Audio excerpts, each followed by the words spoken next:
बूढ़ा हो गया वो बाप, शरीर सूख गया। बुढ़ापा क्या है? जंग लगा लोहा। लोहे पर जंग लगता है जब पानी की मार पड़ती है, और जिंदगी को जंग लगता है जब अपनी औलाद का दुष्कार मिला करता है, जब अपनी औलाद से उपेक्षाएं मिला करती हैं। एक बात अंतर इतना है कि लोहे को जंग बाहर से लगता है और जिंदगी को जंग भीतर से लगा करता है। बाहर की जंग को मिटाने के लिए कोई रेख मार्ग मिल जाता है बाजार में, मगर भीतर की जंग मिटाने का कोई भी उपाय हमारे पास नहीं हुआ करता है। उस बूढ़े ने बच्चों को पढ़ाया लिखाया, उसकी पत्नी की मौत हो गई, अकेला बुढ़ापा, दो बेटे, एक डॉक्टर एक इंजीनियर, पढ़ा लिखा के बड़ा किया। बड़ा आश्चर्य होता है मुझे कि एक बाप अपने 4 बेटों को पढ़ा लिखा के योग्य बना देता है, अपने 4 बच्चों को खिला देता है एक बाप, लेकिन 4 बच्चे मिलकर के बुढ़ापे में एक बाप को रोटियां नहीं दे सकते हैं। मेरे भाई, जब छोटे थे तो इस बाप ने तुम्हें खिलाया था, पिलाया था, आज बुढ़ापा है, 4 बच्चे रोटियां नहीं दे सकते उसको। अरे तुमसे अच्छा तो वो बंदर होता है जो नाच नाच कर मदारी का पेट भर दिया करता है। ध्यान रखिए, क्या जिंदगी है हमारी, क्या जीवन है हमारा। अपने ही घर में परायेपन का बोध, ऐसे रहते हैं जैसे पड़ोसी के घर में रह रहे हो। कल तक जहां हुकूमत चलती थी, आज 2 रोटी का भी इंतजार करना पड़ता है। मान्यवर, मां बाप अपने बच्चों की जुबान नहीं दे सकते किसी को। क्या हालात बना दिए हैं कि बुढ़ापे में मां बाप बच्चों के सामने चुपचाप हाथ बांधे खड़े रहते हैं। ध्यान रखें, उनके पास कुछ नहीं है। उस बूढ़े बाप को बहुएं पसंद नहीं करती थी, फूटी आंख नहीं सुहाता बूढ़ा उनको, बड़ी परेशान हो गई बहुएं।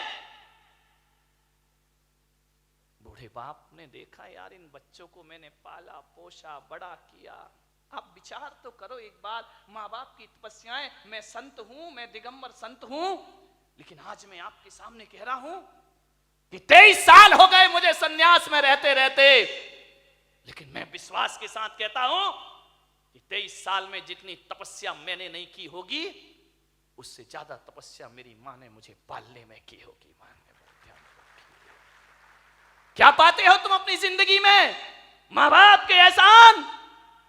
बड़ा आश्चर्य होता है कि जिस मां ने 9 महीने तुम्हें कोख में रखा, बुढ़ापे में उसको कमरे में नहीं रख सकते हो तुम। ध्यान रखिए, जिस मां ने आंचल का दूध पिलाया, उस मां को मटके का पानी नहीं पिला सकते हो।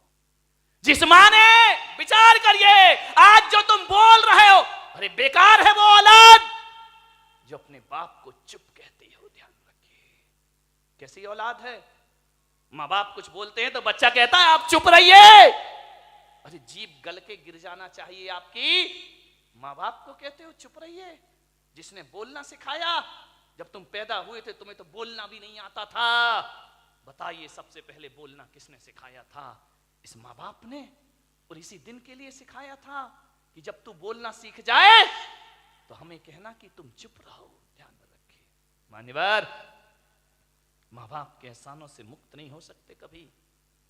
जब तुम्हें चलते नहीं बनता था ना, किसने चलना सिखाया था? बताइए, उंगली पकड़ के किसने चलना सिखाया था? इस मां ने सिखाया था, इस पिता ने सिखाया था। ये तुम्हारे लिए घोड़ा बना था, तुम उसकी पीठ पर सवार हुए थे। कितना खुश होता था वो बाप जब तुम पहली बार चलना सीखे थे। चलते थे, गिर जाते थे, चलते थे, जैसे ही गिरने लगते थे पापा आकर पकड़ लिया करते थे। एक बात तो बता दो, युवाओं से मेरा निवेदन है, जब तुमसे चलते नहीं बनता था तो माँ बाप ने उंगली पकड़ी थी, और आज उनसे चलते नहीं बनता तो तुम उनका हाथ नहीं पकड़ सकते हो। तुम्हें उनका हाथ पकड़ने में शर्म आती है, तुम्हें गाड़ी में बिठा के मंदिर ले जाने में शर्म आती है, तुम्हें शर्म आती है अपने माँ बाप को सहारा देने में। वाह रे इंसान, विचार करिए, याद है तुम्हें जब बचपन में स्कूल जाते थे तो ये माँ क्या करती थी, तुम्हारे टिफिन में 2 रोटी रखती थी। बेटा पढ़ाई भी करना, भूख लगे तो ये रोटियां खा लेना। स्कूल में रहने के बाद भी माँ तुम्हारा ख्याल रखती थी। और जब स्कूल जाते थे तो माँ पिता 1 रुपया 2 रुपया तुम्हारी जेब में डाल दिया करता था। विचार करो आप कि जिस माँ ने टिफिन में 2 रोटियां रखी हैं, बुढ़ापे में आज उस माँ की थाली में 2 रोटी नहीं है। और जिस बाप ने जेब में पैसे डाले थे, आज वो बाप बिना पैसे के घर में जिंदगी जी रहा है, एक एक पैसे को तरसता है, उसे शर्म आती है अपनी औलाद से पैसा मांगने में। एक बात तो बता दो, युवाओं से मेरा निवेदन है कि बचपन में तुमने पिता की जेब से पैसे निकाले थे तो पिता तो गुस्सा नहीं हुए थे ना। पिता तो सोचते थे बच्चा है, निकाल लिया, खर्च करेगा, कोई बात नहीं है। बचपन में पिता के जेब से पैसे निकालते तब पिता को गुस्सा नहीं आया।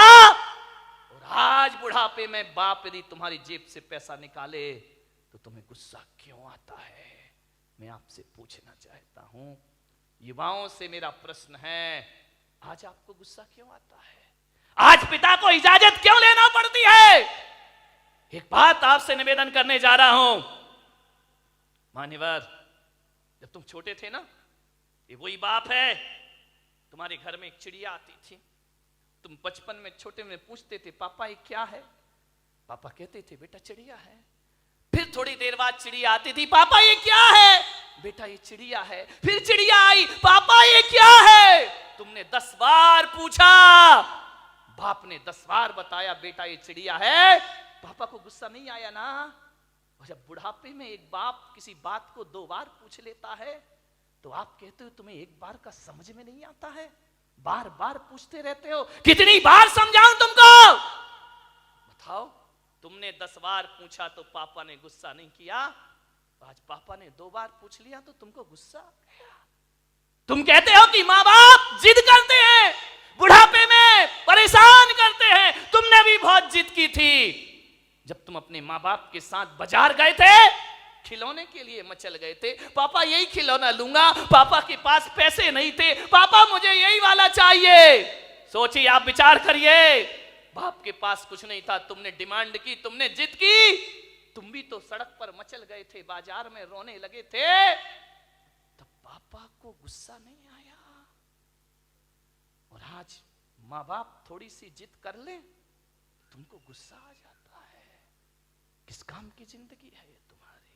मान्यवर, विचार करिए, तुमने कितना परेशान किया है माँ बाप को।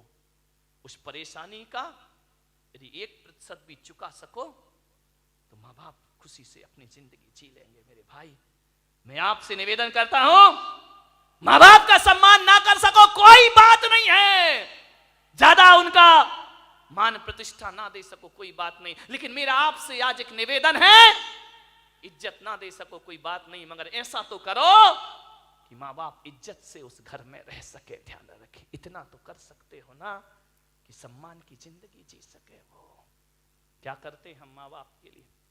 स्वामी विवेकानंद बहुत बड़े संत हुए, अमेरिका गए,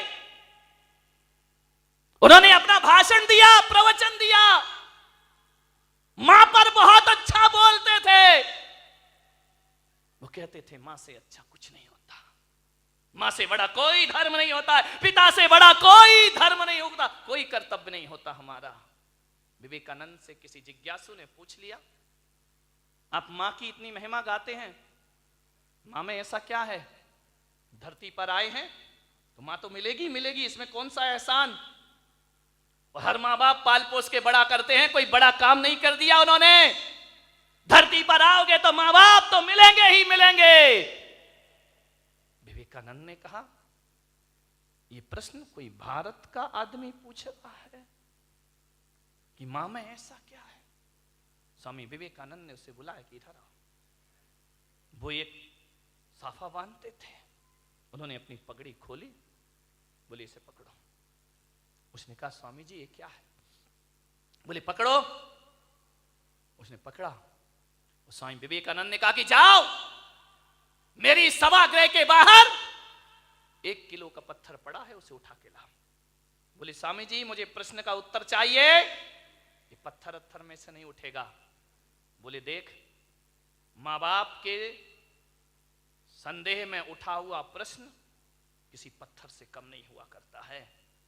और पत्थर का जवाब स्वामी विवेकानंद नहीं देते, पत्थर का जवाब पत्थर ही दिया करता है। जाओ और पत्थर उठा के लाओ। वो पत्थर उठा के लाया।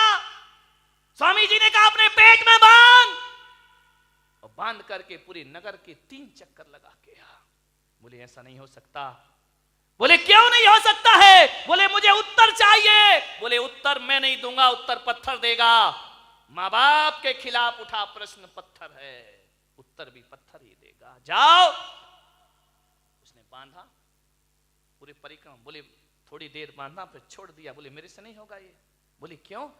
बोले स्वामी जी आप इतने बड़े विद्वान हैं, मनीषी हैं, ज्ञानी हैं, मैं पेट में पत्थर बांध के घूमूंगा तो लोग हंसेंगे, मेरा मजाक बनेंगे, मुझे अच्छा नहीं लगेगा, मुझे शर्म आती है। तो स्वामी विवेकानंद ने कहा उत्तर मिल गया। बोले ये कोई उत्तर है क्या? बोले यही उत्तर है। जब तुझे 1 किलो का पत्थर बांध के घूमने में शर्म आती है, बोल तेरी माँ 9 महीने तुझे पेट में रखकर कैसे घूमी होगी, उसे शर्म नहीं आई होगी। और आज तुझे शर्म आई और तूने पत्थर फेंक दिया। अरे मूर्ख, यदि तेरी माँ को शर्म आती हो तुझे कोख से निकाल कर फेंक देती तो आज मेरी सभा में प्रश्न पूछने की औकात तेरी नहीं होती। इस ध्यान रखिए, ये माँ बाप का उपकार हुआ करता, ये माँ बाप की बदौलत है। एक बात याद रखना मेरे भाई, आज तुम्हारे पास जितनी भी दौलत है वो माँ बाप की बदौलत है। ध्यान रखिए, माँ बाप नहीं होंगे तो कहां से डॉक्टर बन जाओगे, कहां से इंजीनियर बन जाओगे? अरे माँ बाप का एहसान मानो, एहसान मानो इस माँ का। गर्भपात की दुनिया में भी तुम्हें जन्म देने की ताकत रखी है उसने। यदि जन्म से पहले मार देती तो आज यहां बैठ के प्रवचन नहीं सुन रहे होते तुम लोग। आज जो इज्जत तुमने कमाई है ना, ये मत सोचना कि पढ़ लिख के इज्जत कमाई है, ये मत सोचना कि दौलत कमा के इज्जत कमाई है। आज किसी संत की सभा में इज्जत से बैठे हो तो अपनी बदौलत नहीं, अपने माँ बाप की बदौलत बैठे हुए हो। ध्यान रखिए,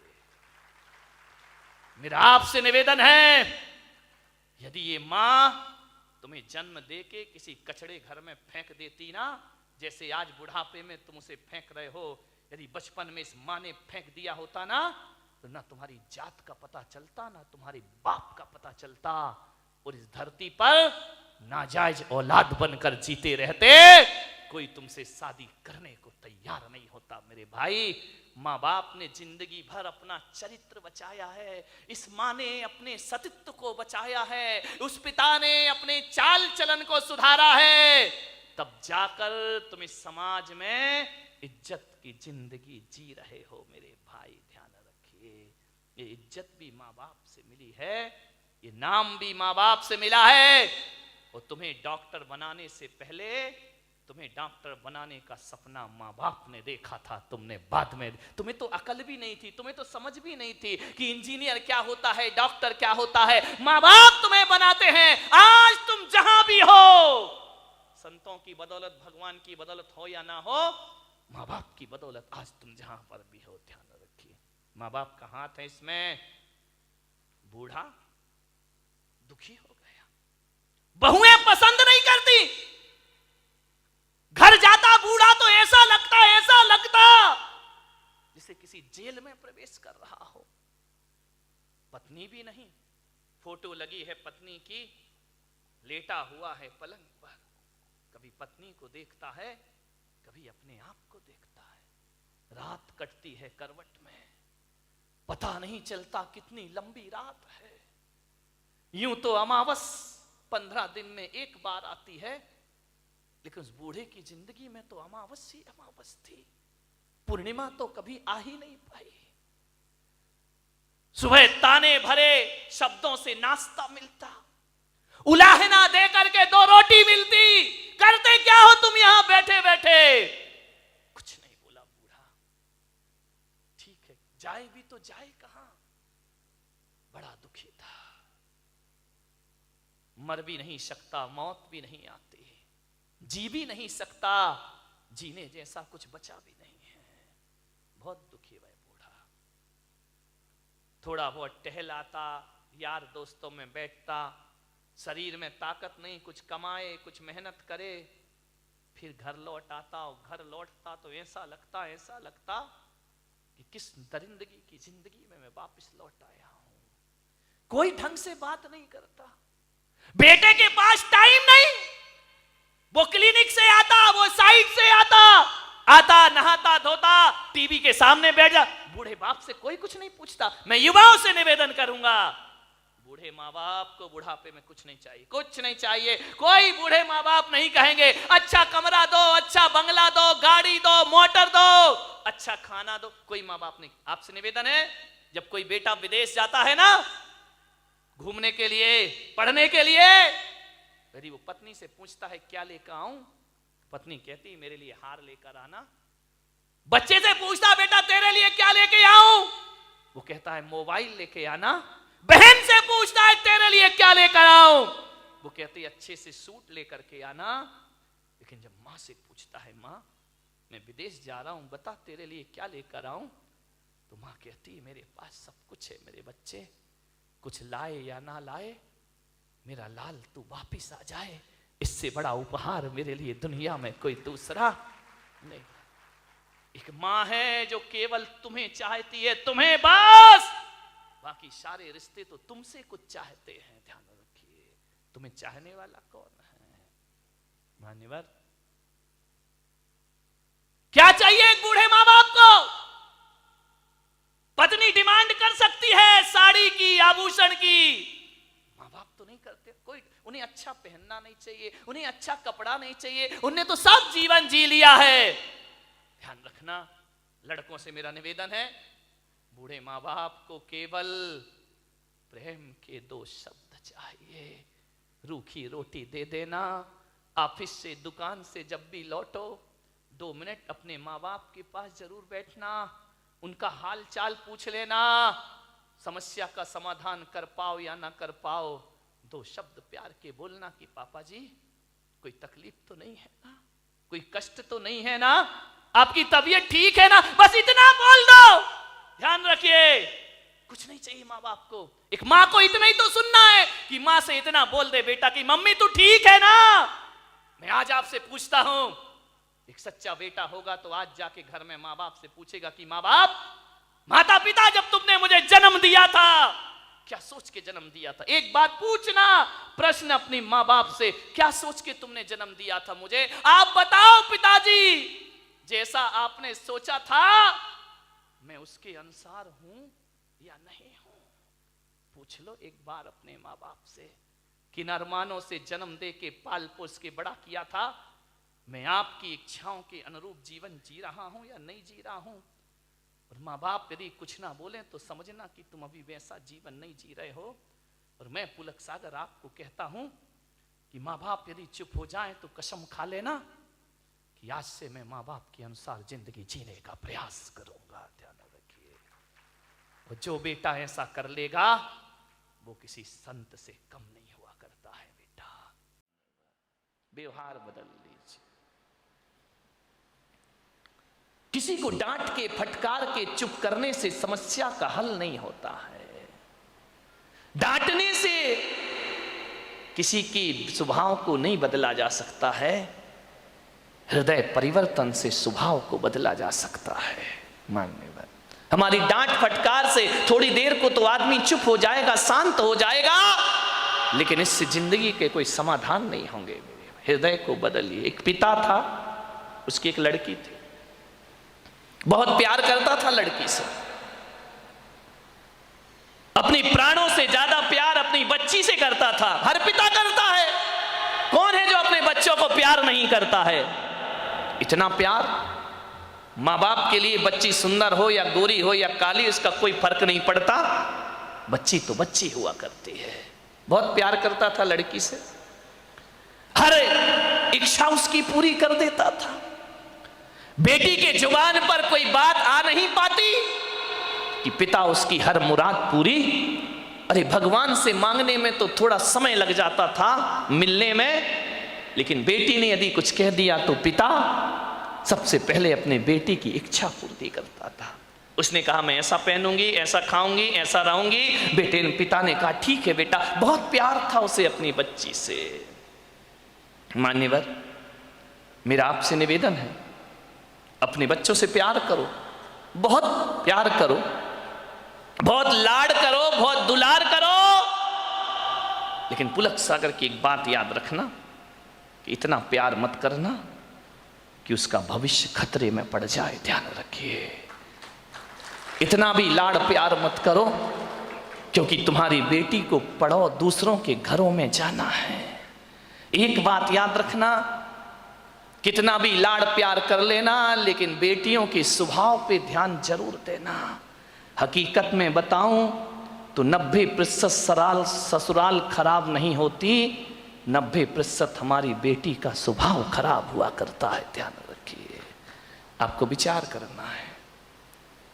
इतना लाड़ मत करो कि वो जिद्दी हो जाए, वो बड़े छोटों का भेद ही भूल जाए, वो मान मर्यादाएं ही भूल जाए, वो भूल जाए कि मैं भारतीय नारी हूं। ध्यान रखना, सुविधाएं दो, इतना मत देना कि कल तुम्हारे लिए उसका प्यार दुखदाई बन जाए। ध्यान रखिए, उस पिता ने, सेठ ने बहुत प्यार किया अपनी बच्ची को, इतना प्यार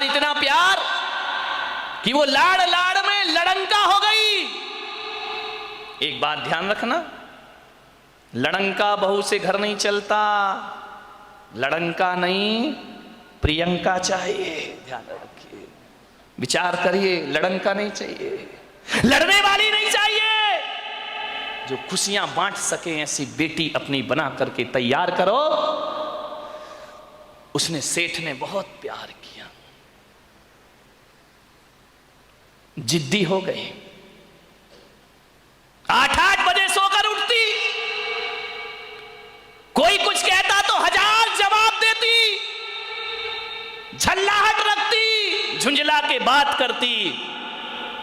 एक बात याद रखना बेटियों, ये तुम्हारा झुंझलाना, ये तुम्हारा गुस्सा होना, ये तुम्हारा खींचना मां बाप तो बर्दाश्त कर लेंगे, लेकिन ससुराल बर्दाश्त करने वाली नहीं है। ध्यान रखना, मां बाप तो जवाब सुन लेंगे, लेकिन जब विवाह करके ससुराल जाओगी तो तुम्हारी कमियों को पीहर में तो बर्दाश्त किया जा सकता है, लेकिन तुम्हारे गलत स्वभाव को ससुराल में बर्दाश्त नहीं किया जा सकता है। ध्यान रखिए, बहुत संभल के जीना है अपनी जिंदगी को। अहंकारी हो गई लड़की, घमंडी हो गई लड़की, मां समझाती कि देखो तुम्हें करते क्या हो, कितनी अकड़ में जीने लगी है, कितना ईगो हो गया इसको, फटफट जवाब देती है। पिता ने कहा बच्ची है, ठीक हो जाएगी। ना बाबा, बच्ची समझ के मत छोड़िए, आपका ये प्यार, आपकी ये ढील उस बच्ची का जीवन भर। मैं विचार करता हूं, आपसे बात करता हूं, एक निवेदन करता हूं बड़ी विनम्रता के साथ कि आज बच्ची की हर डिमांड पूरी करके आप थोड़ी देर को तो खुश हो जाओगे, लेकिन ये आदत यदि बच्ची को लग गई तो जिंदगी भर तुम्हें आंसू बहाना पड़ेंगे। ध्यान रखिए, लड़की को पालना किसी संत की साधना से कम तपस्या नहीं हुआ करती है। मान्यवर, बड़ी हो गई, पिता ने कहा कि अब ये बड़ी हो गई है, और जब बड़ी हो जाए तो माँ बाप को एक ही चिंता रहती है कि मेरी बच्ची का घर बस जाए, मेरी बेटी के हाथ पीले हो जाएं, तो हम इस जिम्मेदारी से मुक्त हो जाएं। शादी कर दी पिता ने एक अच्छे घर में, शादी हो गई, विवाह हो गया, चली गई ससुराल। 8 दिन भी नहीं हुए, फोन आ गया पिता के पास, पिताजी। हाँ बेटा बोल, कैसी है? अरे कैसी हूं, मर रही हूं मैं यहाँ पे। मर रही है? ऐसा 8 दिन में तेरा ये हाल हो गया? बोले मैं इस घर में 1 मिनट नहीं रह सकती हूँ, इसी वक्त मुझे आइए लेकर के चलिए, मैं इस नरक में नहीं जी सकती हूँ।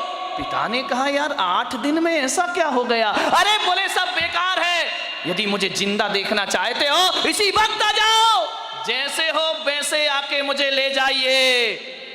बाप ने कहा यार मैंने तो इतना अच्छा घर देखा था, इतना दहेज दिया था, सब कुछ दिया था, उसके बाद इतनी अच्छी शादी की, पूरे नगर में ऐसी शादी कोई नहीं कर सकता है, 8 दिन में ये क्या हो?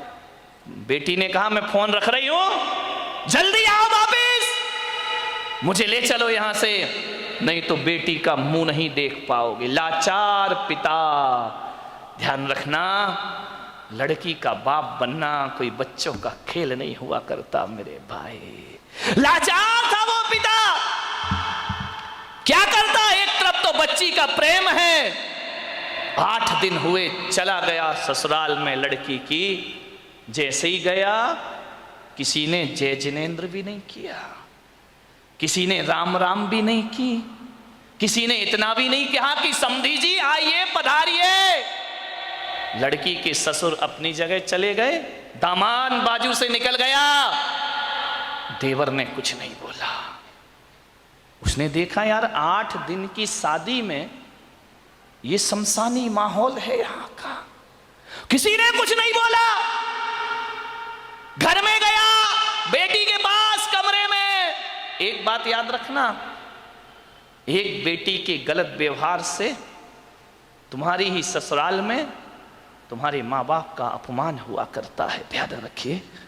और यदि व्यवहार अच्छा रखती तो 4 लोग उनके स्वागत में खड़े रहते, कहते कि धन्य हो आपने ऐसी पुत्री को जन्म दिया है, ध्यान रखिए। कोई नहीं बोला उससे। गया बेटी के कमरे में, बेटी बात क्या, इसी वक्त चलो, पानी मत पीना इस घर का। अरे पिता ने कहा ऐसा क्या? बोले अभी ले चलो, इसी वक्त पीहर ले चलो, मेरा दम घुट रहा है, मैं यहां एक पल नहीं रह सकती हूं। उसने कहा बेटा रुको, मैं तेरी सासू से पूछ लेता हूं। बोले क्या पूछना उस डायन से? अरे बोले उससे मत पूछो, बुढ़िया से, उसके कारण तो मैं दुखी हूं इस घर में, 8 दिन हुआ नहीं, मेरा जीना हराम कर रखा है। बोले बेटा रुको, एक बार मैं पूछता हूं। गया लड़की की सास के पास, बोला बहन जी मैं आया हूं। सास ने कहा दिख रहा है, कोई मुझे चश्मा नहीं लगा है, मैं आया हूं। कौन सा बड़ा कमाल कर दिया तुम आए हो तो। पिता ने कहा यार ये कैसा व्यवहार है? बोले बहन जी मैं अपनी बच्ची को ले जाना चाहता हूं, कल के ले जाने वाले आज ले जाओ। इसी वक्त ऐसी लड़की भेजी है तुमने, जीना हराम कर रखा है इसने, 8 बजे सो के उठती है, कोई काम नहीं करती है, सीधा बना बनाया खाना चाहिए, और किसी ने कुछ कह दिया तो 1 की 4 सुनाया करती है। ऐसी लड़की दी है, ले जाओ अपना पैसा वापिस, ले जाओ अपना दहेज वापिस, नहीं चाहिए हमें ऐसी लड़की। पिता का सिर झुक गया बेटी की गलती से, ध्यान रखना। शर्मिंदा हुआ, बेटी को लिया चला गया। बोले बहन जी 10-15 दिन में भेज दूंगा। बोले कभी नहीं, जिंदगी मत भेजना उसको यहां, दरवाजे उसके लिए हमेशा के लिए बंद हैं। पिता समझ गया कि जरूर कुछ गड़बड़ है। बेटी को बिठाया, कार में ले गया घर। रास्ते में पिता ने पूछा कि बेटी एक बात बता, ये माहौल कैसे निर्मित हो गया? बोले पिताजी कहां पटक दिया तुमने मुझे ले जा करके, इससे अच्छा तो कुमारी रह लेती तो अच्छा था। बोले बेटा एक बात बताओ, देखो चिंता मत करो, मैं हूं ना, सब सही हो जाएगा। एक बात बताओ तुम्हारी ससुराल कैसी है? बोले देखी नहीं है क्या, एकदम नरक, ससुराल नरक। बोले बेटा एक बात बताओ तुम्हारी सास कैसी है? बोले डायन। सास डायन, चुड़ैल। अच्छा ससुर कैसे हैं? ससुर राक्षस पूरे। अरे बाप रे, ससुर राक्षस, सास डायन। बोले बेटा अच्छा एक बात बता, जेठ कैसे? बोले धूर्त नंबर 1 का मूर्ख। अरे बोले देवर कैसा है? बोले आवारा बदमाश, यहां वहां घूमते रहता है। अच्छा तो बेटी एक बात बता, ननंद कैसी है? बोले नंबर 1 की चुगली करने वाली चुगलखोर, उसके जैसी लड़की मैंने जिंदगी में नहीं देखी। तो बोले बेटा एक बात बता तेरा पति कैसा है? बोले साक्षात यमराज है। पति यमराज, ससुर राक्षस, सास डायन, देवर आवारा, जेठ मूर्ख, ननंद चुगलखोर। बोले एक बात और बता दे बेटा, तेरे पड़ोसी कैसे हैं? बोले LLB। बोले LLB? बोले लुच्चे लफंगे बदमाश। LLB तो यही होता है। बोले लुच्चे लफंगे बदमाश। अरे पिता ने कहा यार एक आदमी गलत हो सकता है, दो गलत हो सकते हैं, पूरी ससुराल का हर मेंबर गलत है। ससुराल तो छोड़ो, पड़ोसी भी गलत है। समझदार पिता था। ध्यान रखना, लड़की के माँ बाप को बहुत समझदार होना पड़ता है। उस पिता ने कहा कि अब गड़बड़ ससुराल नहीं, गड़बड़ मेरी लड़की है। एक भी तो अच्छा नहीं है पूरे घर में, जो देखो सब इसके खिलाफ है, जो देखो सबकी ये बुराई कर रही है। बोले बेटा चिल्ला, बोले पिताजी अब मैं कभी नहीं जाऊंगी। बोले मत जाना, तेरे बाप का घर है, आराम से रहना। बेटी अपने यहां किसी चीज की कमी नहीं। ले गया पीहर में। अब चली तो गई, भाभी ने देखा अच्छा आ गई देवी जी, इसका मतलब है कि अब विचार बना कि अब यहीं रहेंगी। तो भाभी ने कहा ला चाबी इधर। कहाँ की भाभी? अभी ध्यान रखना 2-4-8 दिन को जाओ तो भाभी भी इज्जत करती है, और जब रोज रोज रहने लगो तो भाभी भी कहती बहुत हो गई दीदी दीदी जीजी जीजी, अब साइड हो जा, चल उठ, खाना बना, चाय ला, नाश्ता ला, बहुत ऐसो आराम हो गए तेरे। उसने कहा यार भाभी तुम तो मुझे इतना प्यार करती थी। अरे बोले करती थी प्यार, तरीके से रहे तो प्यार करे, अब तू ससुराल छोड़ के आ गई, यहीं रहेगी क्या? हमारी छाती पे दाल डलेगी। अरे उसने कहा यार भाभी का तो नेचर बदल गया, ज्यादा लड़की पीहर में रहेगी इज्जत खराब हो जाएगी मेरे भाई। ध्यान रखना, लड़की की शान पीहर से डोली उठना है और ससुराल से अर्थी उठना, ये लड़की की शान हुआ करती है, ये लड़की का जीवन हुआ करता है। भाभी का व्यवहार, मंदिर गई 1 दिन 2 दिन 5 दिन 2 महीने हो गए, अब तो मंदिर वालों को परेशानी हो गई, पूछने लगे क्यों लेने नहीं आ रहे क्या? अब तेल जले तेली का, दिल जले मसालची का। बाप के यहां रह रही है, पड़ोसी का पेट दुख रहा है। जो भी सहेली मिलती क्यों, कहां घूम रही है, जीजा जी नहीं आए क्या? अरे उसने कहा सत्यानाश हो वो जीजा का, ना मुझे ससुराल में रहने दे रहा है ना पीहर में रहने दे रहा है। जहां जाए, शादी में जाए, पार्टी में जाए, कहीं भी जाए, हर कोई पूछे क्यों लेने नहीं आ रहे, छोड़ दिया क्या? अरे उसने कहा यहां जीना तो और भी। मेहमान पूछे, रिश्तेदार पूछे, जो देखो वो टोके, ससुराल नहीं जाती है, 3 महीने हो गए, झगड़ा चल रहा है क्या, कुछ अनबन है क्या? अरे उसने कहा मैं तो मर गई, वहां से गई यहां, आसमान से गिरी और खजूर पे। ध्यान रखना, ये मोहल्ले वाले नहीं जीने देते हैं, ध्यान रखना, इनको बड़ी परेशानी हो जाती है, क्यों नहीं जा रहे? अब मंदिरों में एक ही चर्चा, फलाने सेठ की लड़की ससुराल नहीं जा रही है, लगता है कि छोड़ दिया है, लगता है कि तलाक की तैयारी है। अरे हमें तो मालूम था ये ऐसा ही है, ये कहीं भी रहने वाली। अरे उसने कहा ये तो मेरा जीना हराम हो गया, 3 महीने में पूरे मोहल्ले ने उपद्रव मचा दिया। बोले सेठ जी ये लड़की जाती नहीं है क्या? अब सेठ क्या बोले? सेठ एक दिन उदास बैठी थी झरोखे पर, सेठ ने कहा बेटी बड़ी दुखी दिख रही। बोली करूं क्या पिताजी, मैं ससुराल बिल्कुल नरक है, और यहां शादी के बाद क्या आ गई कि मेरी इज्जत ही मिट्टी में मिल गई। जो देखो मुझे शक की निगाह से देखता है, जिससे बात करो जैसे ही बात करो पहला प्रश्न होता है जीजा जी कहाँ है? अब वो जीजा ने तो मेरा जीना हराम कर दिया है, इससे अच्छी तो पिताजी मेरी शादी ही नहीं होना थी। ध्यान रखना, यदि मोहल्ला टोंकता है, समाज टोंकती है, तो बुरी बात नहीं है, ऐसे ही टोंका करो, किसी का उजड़ा हुआ घर फिर से बस जाएगा। ध्यान रखिए, मान्यवर। बहुत दुखी हो गई वो। पिता ने पूछा बेटी एक काम करेगी? बोले क्या? बोले अपने नगर में एक महाराज पधारे हैं, बड़े पहुंचे हुए संत हैं, मैंने तेरी चर्चा उनसे की है। क्या बोले महाराज? बोले पहले सुन ले शांति से। उन्होंने मुझे एक मंत्र दिया है, यदि इस मंत्र की मैं साधना करूं, मंत्र का जाप करूं, तो 6 महीने में ससुराल तेरी मुट्ठी में आ जाएगी। मुट्ठी में आ जाएगी? बोले अब लड़की चाहती क्या है? इनको सबसे बड़ा दुख क्यों है कि किसके अंडर में मैं रहूं? ये तो ये चाहते कि जाते ही साथ मेरा राज्य हो जाए, मैं महारानी बन जाऊं, सब लोग मेरे इशारे पर काम करे। इनको राजपाट चाहिए और कुछ नहीं चाहिए। ध्यान रखना, बहू को चाहिए घर की चाबी, घर की मालकियत। वो किसी के अनुशासन में रहना नहीं चाहती है, लोगों को अनुशासन में रखना चाहती है। पिता ने कहा, बेटा 6 महीने में तेरी ससुराल का पूरा वातावरण बदल जाए तो तू ससुराल जाना चाहेगी? उसने कहा, पिताजी क्यों नहीं जाना चाहूंगी। अब अकल आ गई उसको ठिकाने। ज्यादा बहू गड़बड़ करे ना तो 1 आध साल छोड़ दिया करो, अपने आप आएगी लौट के वापस। ध्यान रखना। अब अकल आ गई उसको कि क्या करूं। बोले, हाँ पिताजी जा सकती हूं मैं। बोले, सब तेरी मुट्ठी में होगा। बोले, सब होगा। बोले, हाँ। तो बोले, मैं जा सकती हूं पिताजी।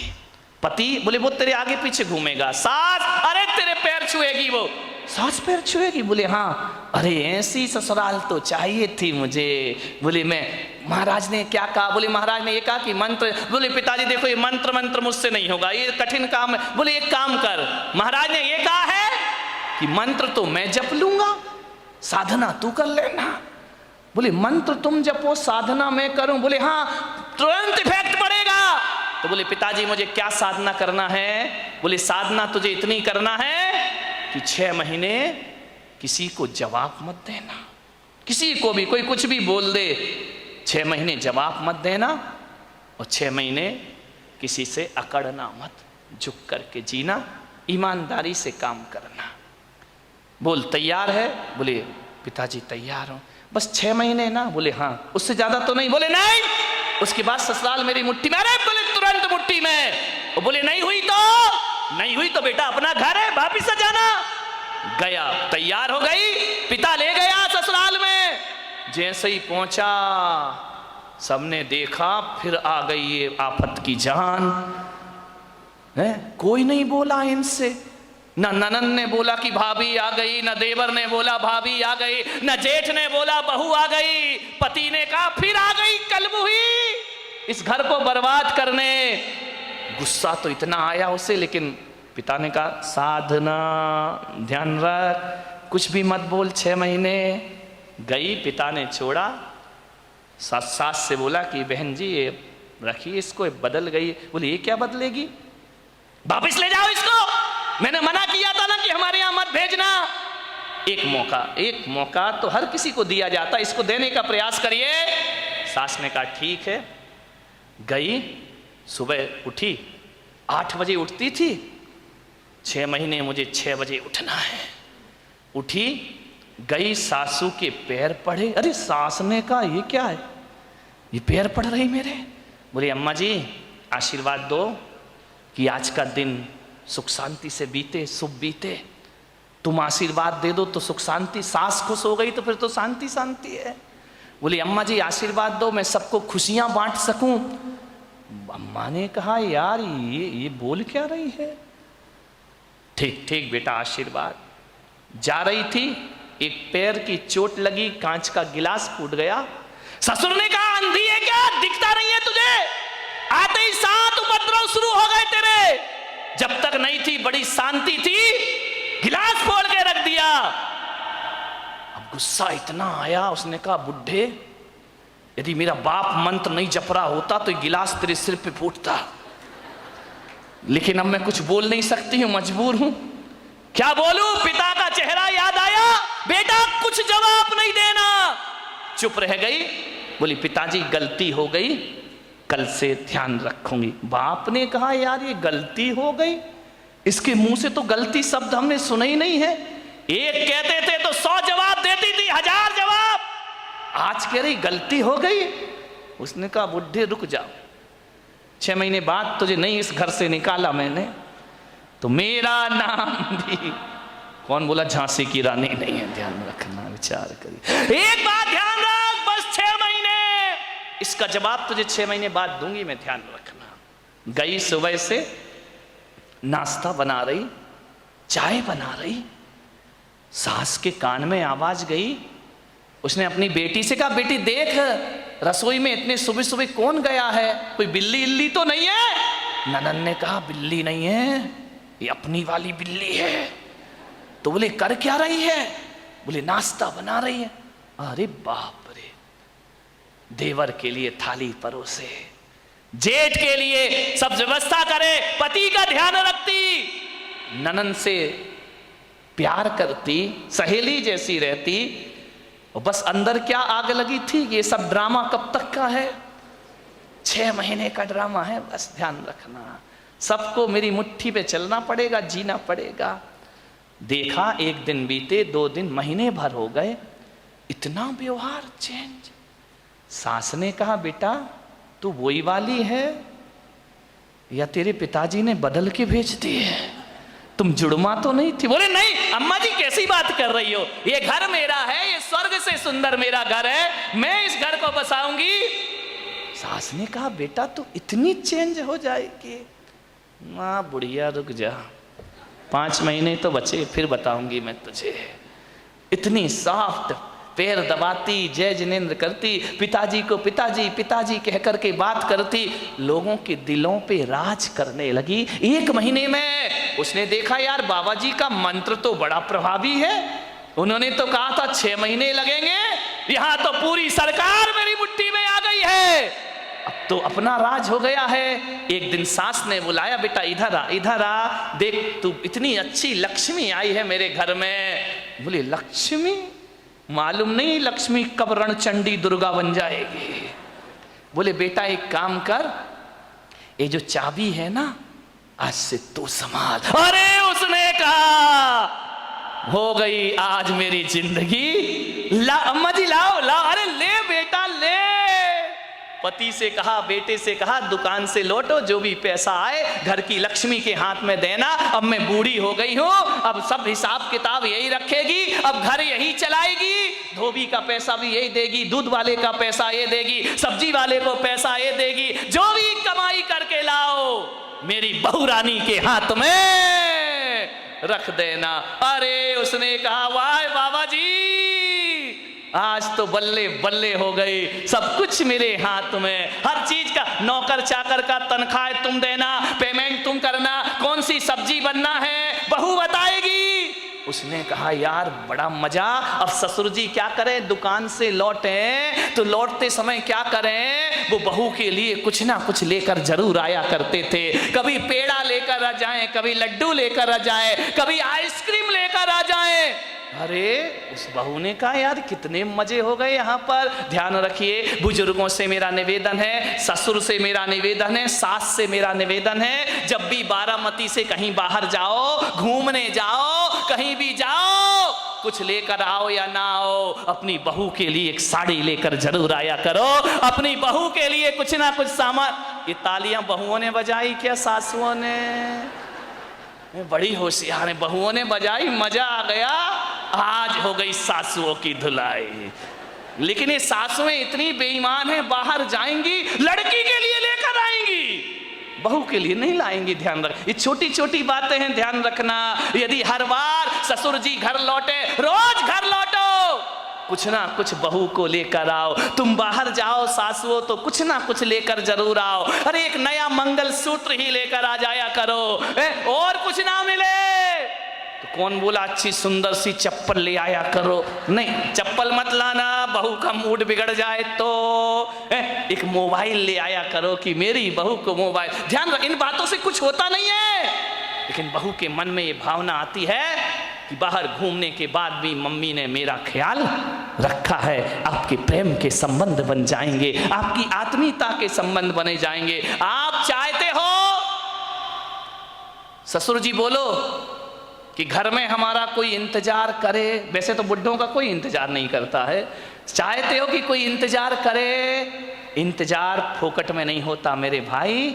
यदि रोज मीठा लेके आओगे तो बहू कहेगी पापा जी नहीं आए, आज लेट हो गए, अभी तक नहीं आए। वो इंतजार तुम्हारा नहीं कर रही है, गुलाब जामुन का कर रही है।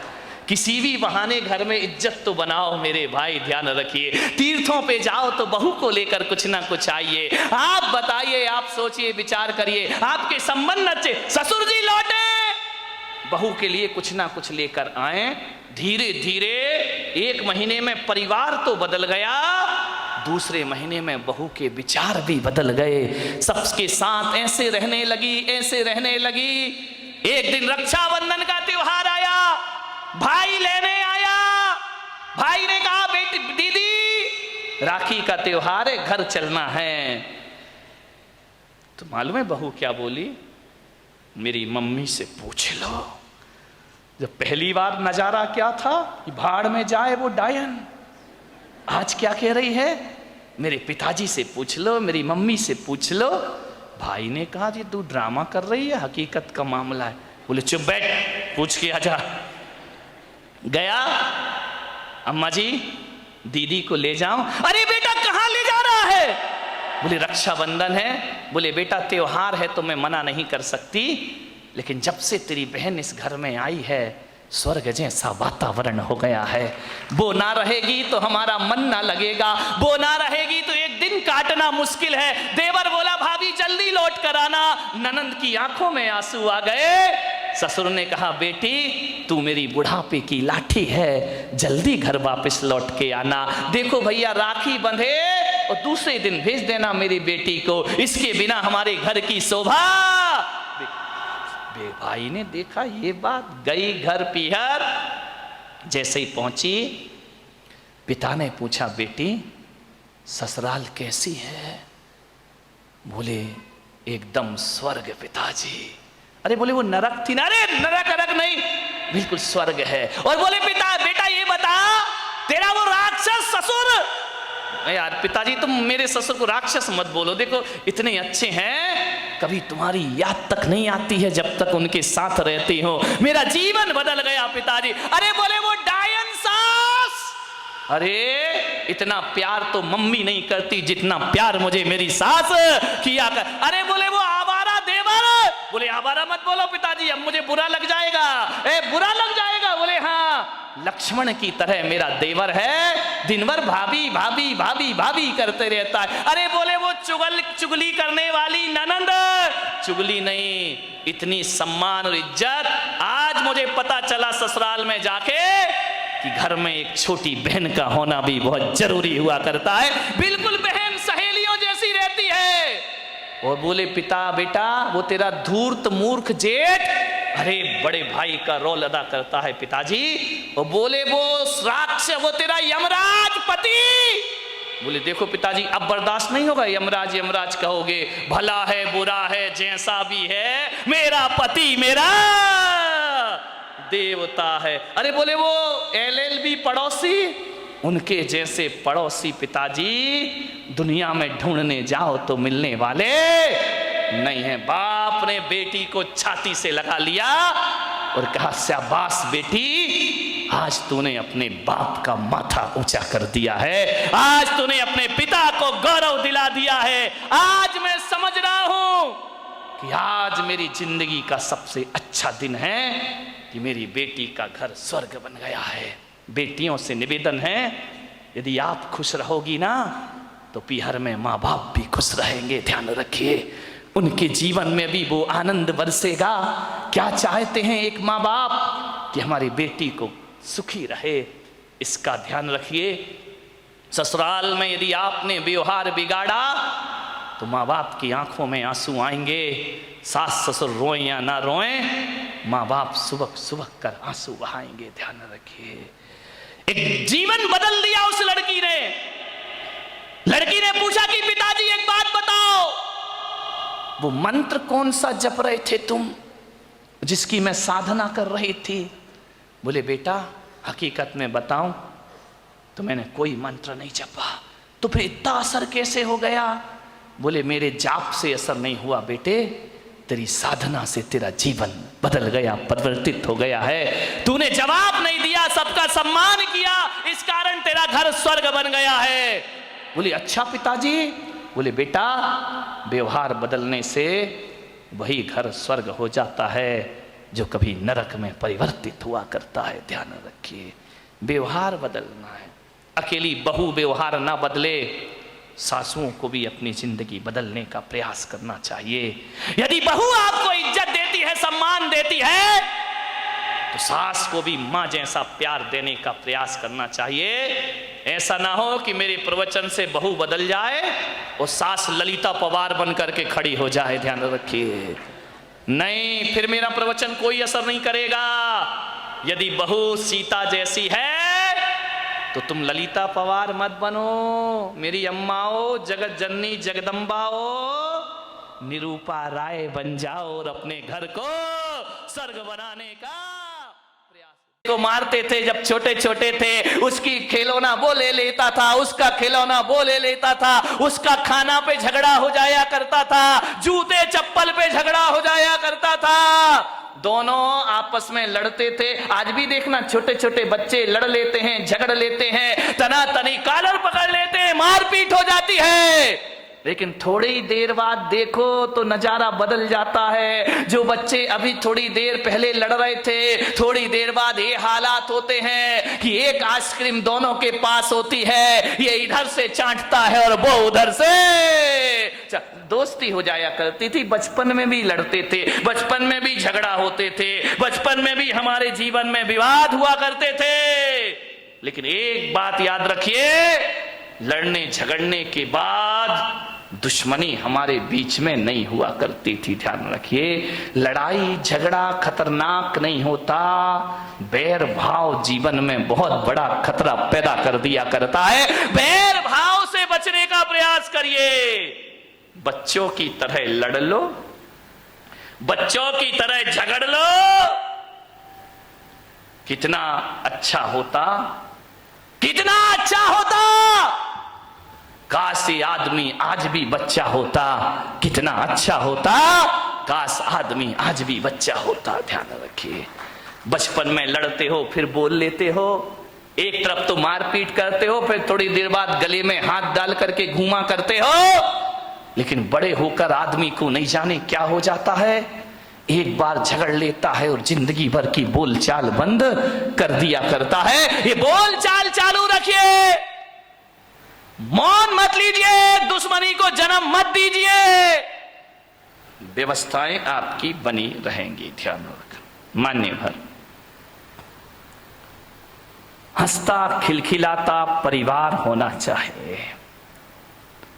हंसोगे, खिलखिलाओगे, क्रोध पैदा नहीं होगा। ध्यान, दो ही चीज हो सकती है जिंदगी में, या तो हंस लो या गुस्सा कर लो। ध्यान रखना, जब गुस्सा करते हो तो हंसी गायब हो जाती है, और जब आदमी चेहरे पर मुस्कुराहट और हंसी लाता है तो क्रोध गायब हो जाया करता है। दोनों एक साथ कभी नहीं रहा करते हैं। ऐसा कभी आपने नहीं देखा होगा कि क्रोध में, गुस्से में किसी का मुंह भी फूला है और हंस भी रहा हो, मुस्कुरा रहा हो। दोनों काम एक साथ कभी नहीं हुआ करते हैं। इसलिए मैं आपसे कह रहा हूं कि क्रोध की जगह हंसता खिलखिलाता मुस्कुराता जीवन होना चाहिए। जितने आनंद में रहोगे उतना क्रोध आपसे दूर रहेगा। मेरे कमरे में लोग हंसते रहते, आवाज आती रहती, हंसी मजाक की आती रहती है। बोले महाराज आप संत हैं, आपका कमरा बड़ा सीरियस होना चाहिए, बड़ा गंभीर होना चाहिए। मैं बहुत कोशिश करता हूं गंभीर हो जाऊं, गंभीर हो जाऊं, लेकिन क्या करूं, मेरा स्वभाव मुझे गंभीर नहीं होने दिया करता है। हंसता हूं, मजाक करता हूं, व्यंग करता हूं, आदमी से बातें कर, बच्चा आए तो उससे हंस लेता हूं, बूढ़ा आए तो उससे हंस लेता हूं, महिलाएं आती उनसे हंस लेता हूं। ध्यान रखना, जहां तक मेरी सोच है, अब इस दुनिया को उदास, गंभीर और सीरियस संतों की जरूरत नहीं है। अब इस दुनिया को हंसता खिलखिलाता मुस्कुराते संत की जरूरत हुआ करती है। यदि संत हंसेगा, मुस्कुराएगा तो समाज में वह प्रेम का प्रसाद बांट पाएगा। हंसता खिलखिलाता मुस्कुराता जीवन होना चाहिए। हंसी गायब हो गई है। अब घर में दो लोग रहते हैं, हंसे तो कैसे हंसे? मुझे तो बड़ी सोच सोच के हैरान होता हूं। अब हंसने के लिए आदमी को लाफ्टर चैलेंज जैसे सीरियल देखना पड़ते हैं, कपिल शर्मा से मिलना पड़ता है, तब आदमी के चेहरे पर हंसी आती। नहीं मेरे भाई, क्रोध तनाव में जिंदगी जी रही है हमारी। झगड़े होते हैं, आदमी भी लड़ता है, महिलाएं भी लड़ती हैं। फर्क इतना होता है, आदमी इस कान से सुनता है और इस कान से निकाल देता है। महिलाएं ऐसा नहीं करती, महिलाएं तो बहुत होशियार हैं, इस कान से सुनती हैं, आदमी इधर से सुनेगा इधर निकाल देगा, लेकिन महिलाएं जो हुआ करती हुई इधर से सुन के इधर नहीं निकालती हैं, वो दोनों कान से सुनती हैं और मुंह से निकाल दिया करती हैं। ये दोनों कानों से इधर से भी सुनेंगी इधर से भी सुनेंगी और मुंह से, कौन बोला जब भी बोलेंगी बारूद नहीं, यहां की महिलाओं की बात नहीं कर रहा, यहां अपने को भाई अभी चतुर्मास पूरा करना है, मैं तो बंबई वालों की बात कर रहा हूं, तुम्हारी आगे जाके देखूंगा। ध्यान रखिए, विचार करिए, आप सोचिए। ऐसा नहीं है कि इन्हें गाली देना नहीं आता है, आता है। ऐसा नहीं कि इन्हें गाली नहीं आती है, बहुत आती है, लेकिन ये बोलती नहीं है। ध्यान रखिए, आदमी तो गाली ही गाली बोलता है, हर चीज पे गाली बकता है, बिना गाली के बातों की शुरुआत, कई का तो गाली तकिया कलाम बन जाता है, हर बात पे 4 गाली बका करता है। मैंने कहा यार, जितनी भी गाली इस देश में है वो महिलाओं के नाम से सारी गाली है, माँ के नाम से, बहन के नाम से, बाप और भाई के नाम से कोई गाली इस देश में नहीं है। मैंने कहा इतनी सारी गालियां महिलाओं के नाम से क्यों है इस देश में? विचार किया कि महिलाओं को गाली आती है लेकिन ये गाली बका नहीं करती हैं, लेकिन आदमी 24 घंटे गालियां दिया कर। ध्यान रखिए मान्यवर, किन बातों पे झगड़ा होता है हमारे घर में? छोटी सी मानसिकता, बस संकीर्ण प्रवृत्ति हमारे यहां झगड़े को जन्म देती। हकीकत बताऊं, जीवन में 90% झगड़े फिजूल के हैं। देखना, कोई सिर पैर नहीं उन बातों का, कोई दम नहीं, कोई सेंस नहीं उन बातों में, जिन बातों में आदमी झगड़ पड़ता है, लड़ लेता है, मारपीट शुरू हो जाती है, दुश्मनी का चंद ठिकरों के लिए आदमी लड़ता है। मान्यवर, आप यदि क्रोध करने के बाद यदि शांत हो जाएं और एकांत में बैठकर सोचें, यार मैंने जो झगड़ा किया है ये लड़ने जैसी बात थी या नहीं थी, तो 90% बातें ऐसी हैं जिनका कोई वजूद नहीं हुआ करता है, उसमें आदमी झगड़ा कर लिया करता है। थोड़ी सी गलतफहमी आ गई, आदमी झगड़ा कर लेता है, थोड़ी सी शंका आ गई, आदमी झगड़ा कर लिया करता है, फिजूल की बातों में झगड़ा है।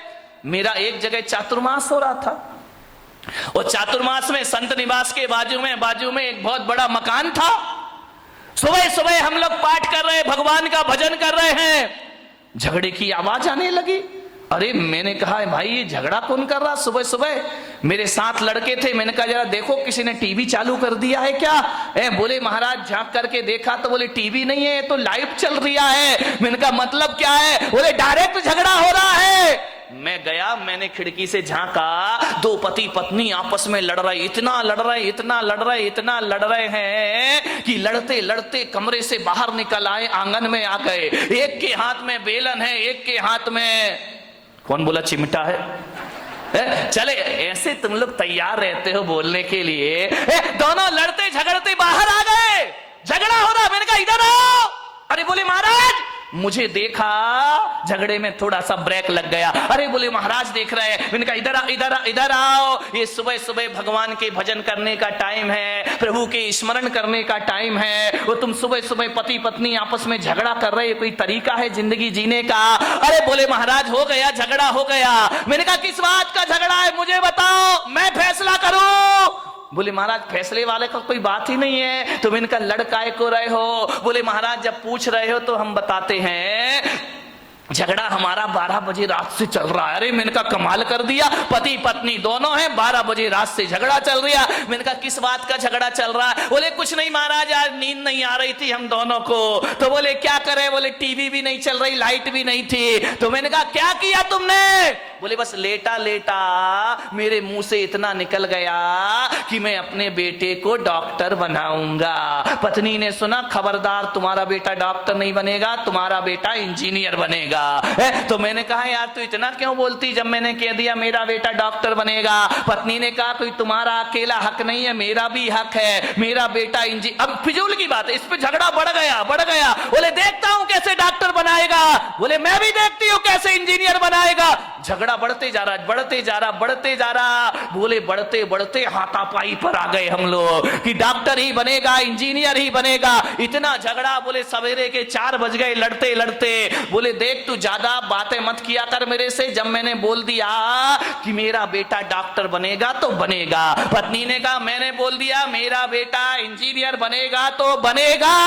रात भर झगड़े। मैंने कहा एक बात बताओ, तुम दोनों आपस में लड़ रहे हो, झगड़ रहे हो, एक बार बच्चे की मर्जी भी पूछ लो कि तुझे क्या बनना है। बच्चे से पूछना ही नहीं है, दोनों लड़े जा रहे हैं। ये बिना सिर पैर के झगड़े। मैंने कहा बच्चे को बुलाओ बच्चे को, उससे पूछो कि तुझे क्या बनना है।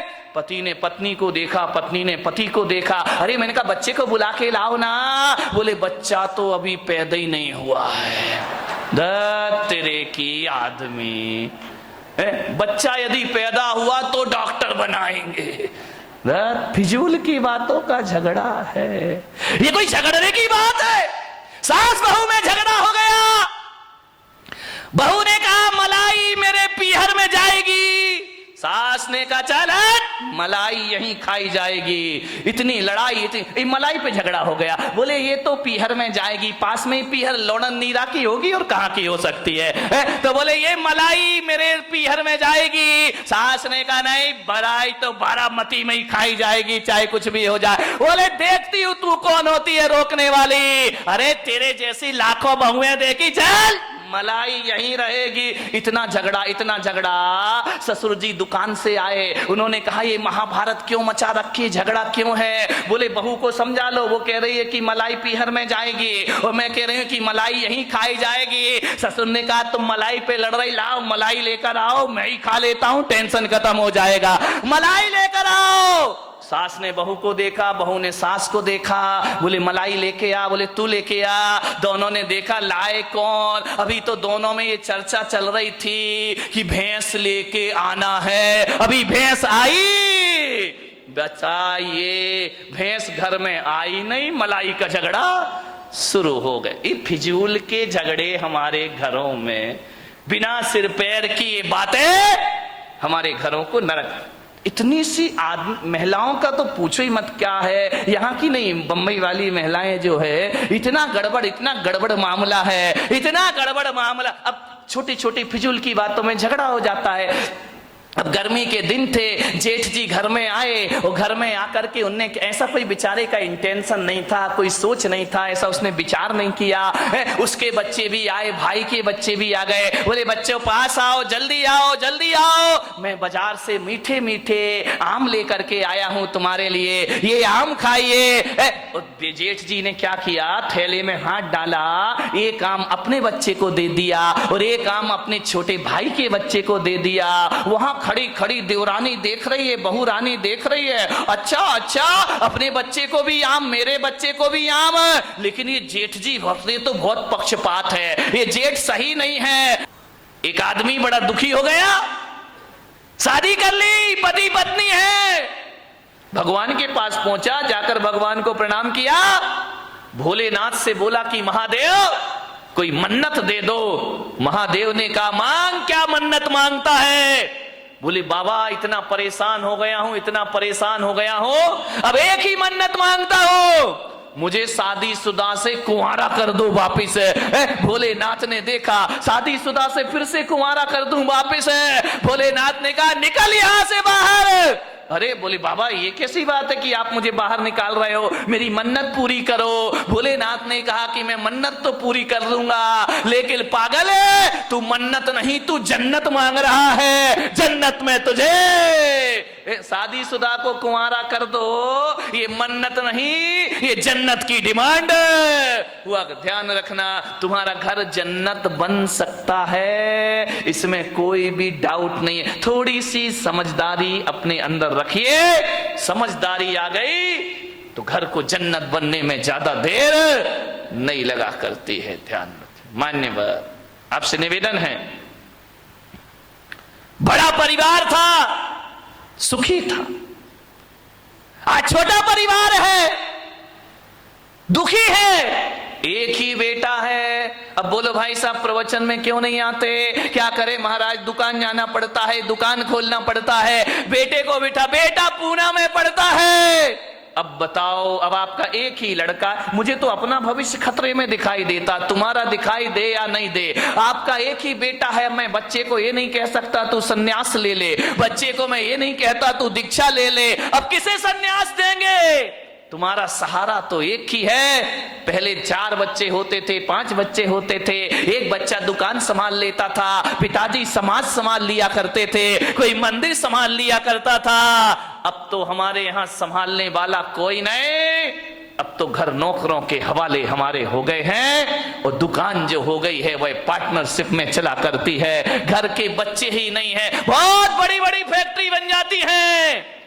और बच्चा अमेरिका में जाके पढ़ता है, वापिस लौट के नहीं आता, बाप बेचारा यहां रोता है, इस करोड़ों की फैक्ट्री का उत्तराधिकारी कौन हो? समस्याएं बहुत ज्यादा हो गई हैं एकल परिवार से। संयुक्त परिवार सुखी परिवार, ध्यान रखिए। मान्यवर, क्रोध ज्यादा बट गया, कलह ज्यादा हो गई। अब लड़ने की तो आदमी की आदत है। अब घर में यदि कोई मेंबर ही नहीं है, एक ही बचा तो झगड़ा तो फिर उसी से होगा, ध्यान रखिए। मान्यवर, कलह बढ़ गई हमारे घरों में। ऐसे बात करते हैं किसी से जैसे उस पर कोई एहसान कर रहे हो, जवाब नहीं दिए जाते हैं। हालात ये हो गए हैं कि पति बेचारा थका हारा घर पहुंचता है, आवाज लगाता है कि सुनती है, एक गिलास पानी लाके दे दे, प्यास लगी है बहुत। अब पत्नी क्या बोलती है, देख नहीं रहे, मैं सीरियल देख रही हूं, टीवी देख रही हूं, ऐसा करो जाके चुपचाप पानी पी लो, और हो सके तो एक गिलास मेरे लिए भी ले आए। हालात बहुत खराब है घरों के, स्थितियां भी। तुम तो पी लो, और हो सके तो एक गिलास मेरे लिए भी पानी लेकर आ जाए। यही चल रहा है ना घर में। शर्माओ मत, देखो सही बताओ जो कुछ चल रहा है। मैं कोई प्रवचन कोई आकाश से उतर के तो आते नहीं है। एक महिला ने पूछा, महाराज एक बात बताओ, तुम्हारी शादी हुई? मैंने कहा मेरी तो शादी नहीं हुई है। बोले आपका परिवार था? मैंने कहा मेरा तो कुछ भी नहीं है। बोले कब दीक्षा ले ली? मैंने कहा बहुत छोटी सी उम्र में दीक्षा ले ली। तो बोले आप एक बात बताओ, तुमने शादी करी नहीं, तुम्हारे बच्चे हैं नहीं, तुम्हारे बीवी है नहीं है, फिर एक बात बताओ महाराज, ये तुम्हें घर की बातें कहां से पता चलती है? ये घर गृहस्थी की बातें कहां से जान लेते हो? अरे मैंने कहा मैं कहां जानता हूं। तो बोले आप इतनी बातें बोलते हो, इतना उदाहरण घर गृहस्थी के देते हो, ये बताओ महाराज तुमने ये सीखा कहां से? मैंने कहा मैंने कुछ नहीं सीखा देवी, तुम्हारे पति आते हैं मेरे सामने, रोते हैं चले जाते हैं, अपनी घर की बातें तुम ही बता जाती हो, तुम अपनी बातें बताती हो, मेरा प्रवचन तैयार हो जाया करता है। और कहां से प्रवचन लाऊंगा? प्रवचन तो तुम्हारे बीच से बनेंगे, मैं कहां से लेकर आऊंगा? तुम ही आते हो महाराज, ये परेशानी, ये दिक्कत, वो दिक्कत, बस मैं पॉइंट नोट करते जाता हूं, मेरी डायरी में प्रवचन तैयार हो जाया करता है। और प्रवचन आएगा कहां से? समाज की बातें समाज के बीच रखना पड़ती हैं। आपको उसी भाषा में समझाया जा सकता है, आपको शास्त्रों की भाषा में समझ में आने वाला नहीं है। उदाहरण भी वही दिए जाते हैं जिसमें आप सुबह शाम जिया करते हैं। ध्यान रखना, ये दिल की बातें दिल तक पहुंच जाया करती हैं, वरना ज्ञान की बातें एक कान से सुनो और दूसरे कान से निकल जाती हैं। ध्यान रखिए, बड़े परेशान हैं लोग, बहुत हैरान हैं लोग, क्रोध से परेशान हैं। अब क्रोध तो भाई आ ही जाता है, करोगे क्या करोगे? लाख कोशिश करो, क्रोध तो आ ही जा। जहां 4 बर्तन होते हैं वहां खटपट तो बोलो होगी, आगे भी। तो मेरा गला क्यों फड़वा रहे मेरे भाई? ध्यान रखिए। अरे 4 बर्तन है वहां खटपट तो, अरे लड़ाई कहां नहीं होती है। ये मत सोचो कि केवल तुम्हारे घर में लड़ाई होती है। लड़ाई तो महापुरुषों के घर में भी हुआ करती है, बड़े बड़े ज्ञानियों के घर में झगड़ा हुआ करते हैं। अब आप भी बताइए, जिन्हें दुनिया महापुरुष बोलती है, आदर्श पुरुष माना करती है, लड़ाइयां तो उनके घरों में भी हुआ करती हैं। अब ये महाभारत बताओ, कोई गरीब घरों की लड़ाई तो थी नहीं, ये महापुरुषों के घरों की लड़ाई थी। महाभारत दो भाई भाई लड़ रहे हैं, वो भी तो एक झगड़ा ही था ना। कौरव और पांडव ये महापुरुष गिने जाते हैं, इनके घरों में भी झगड़ा हुआ करता था। रामायण में सिंहासन को लेकर के झगड़ा हो गया, राम के घर में भी झगड़े होते हैं, दुर्योधन के घर में झगड़े हुआ करते हैं, युधिष्ठिर के घर में झगड़े हुआ करते हैं। झगड़ा कहां नहीं होता मेरे भाई, भरत बाहुबली का ये झगड़ा नहीं तो क्या था, ये भी तो एक झगड़ा था। ये मोक्षगामी लोग, ये सम्यक दृष्टि लोग, यहां इनके घरों में भी झगड़े होते थे और बड़े आदमियों के घरों में भी झगड़े होते हैं। मुकेश अंबानी, अनिल अंबानी, ये झगड़ा नहीं तो क्या पेस्टीज रगड़ा है, विचार करिए। झगड़ा तो इनके घर में अभी, प्रमोद महाजन, प्रवीण महाजन, झगड़े तो इनके भी घर में हुआ करते हैं। ऐसा कोई नहीं है जिसके घर में बारामती के घरों के बारे में मुझे नहीं मालूम है, यहाँ झगड़े हैं या नहीं है। होशियार मत बनो कि हमारे यहाँ झगड़े नहीं है, घर घर की कहानी है, इसलिए तो महिला देखती हैं कहानी घर घर। विचार करिए, सास भी कब हुई? नहीं नहीं, वो बहू थी बिचारी, पहले भी बहू थी और आज भी बहू है, वो सास बनने का मौका ही कहां मिला है उसको। ये हालात है हमारे घरों में, लड़ाई है, झगड़े हैं, विवाद है। महापुरुषों के घरों में भी झगड़े होते थे, आपके घर में भी झगड़े होंगे। लेकिन एक बात मेरी आपसे निवेदन है बड़ी विनम्रता के साथ, कि झगड़े तो सब घर में होते हैं, तू मैं हो जाती है, एक दूसरे के अहंकार को चोट पहुंच जाती है। लेकिन मैं आपसे एक निवेदन करूंगा, लड़ लेना, झगड़ लेना, जितना लड़ना हो लड़ो, जितना झगड़ना है झगड़ लो, लेकिन बारामती वालों, बोल चाल बंद मत करिए। लड़ाई हो जाए, कुछ कह दिया, डांट दिया, फटकार दिया, कुछ बोल दिया, बोल चाल बंद यदि आप कर देंगे तो सुलह के सारे रास्ते बंद हो जाएंगे हमेशा को। लड़ लीजिए, झगड़ लीजिए, लेकिन शाम होने से पहले बोल चाल जरूर कर लीजिए। तुम्हारा क्रोध तुम्हारे लिए दुखदाई नहीं बन सकता है, तुम्हारा झगड़ा तुम्हारे लिए दुखदाई नहीं बन सकता है। अरे बचपन में भी तो जीवन को अच्छा जीना है, शांति से जीना है। जब पुरानी बातें याद आए तो मेरा एक ही सूत्र याद रखना, जो भी आ रहा है जाने दो, निकल जाने दो, जो भी जा रहा है जाने दीजिए, उसे पकड़ के मत बैठिए। आदमी भूतकाल पकड़ के बैठा रहता है, तूने मुझे गाली दी। अब एक बात बताओ, उसने तुझे गाली दी तो एक बात बताइए, फिर तूने ली काहे को मेरे भाई? है वो गाली देने को स्वतंत्र है, तो हम भी गाली लेने नहीं लेने के लिए उतने ही स्वतंत्र हैं। लेकिन किसी ने गाली दी, तुम फट से ले लेते हो, ऐसे लेते हो, ऐसे लेते हो, जैसे सचिन का कैच लेने के लिए दौड़ लगा दी हो तुमने। विचार, सामने वाला गाली दे रहा है, आप क्यों ले रहे हैं गालियां?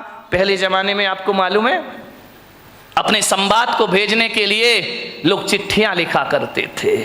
चिट्ठी लिखते थे और क्या करते थे मालूम है? उस चिट्ठी में टिकट नहीं लगाते थे, बैरंग चिट्ठी, बैरंग लेटर क्यों डालते थे? कि जल्दी पहुंच जाएगा। ध्यान रखिए, बाहर देश का स्टैंडर्ड, जल्दी पहुंचाने के लिए बेईमानियां शुरू हो गई। आप बताइए, जिस लेटर में चिट्ठी ना हो उस लेटर को बैरंग लेटर बोला जाता है, बैरंग चिट्ठी बोली जाती है। और वह चिट्ठी यदि सामने वाले के पास जाए और जब वो चिट्ठी लेगा तो क्या करना पड़ेगा उसको? बोलो, पैसे देना पड़ेंगे ना? कितने देना पड़ेंगे? डबल देना पड़ेंगे, क्योंकि टिकट नहीं लगी है, वहां का भी चार्ज लगेगा, यहां का भी चार्ज लगेगा। एक बात बताइए बारामती वालों, यदि बैरंग चिट्ठी तुम्हारे घर में आई है आपको डबल पैसा देना पड़ेगा, और यदि आप चिट्ठी नहीं छुड़ाते हैं तो चिट्ठी लौट के कहां जाएगी? बोलो, चिट्ठी नहीं लिखी कभी? पैदा होते ही मोबाइल ले लिया क्या हाथ में?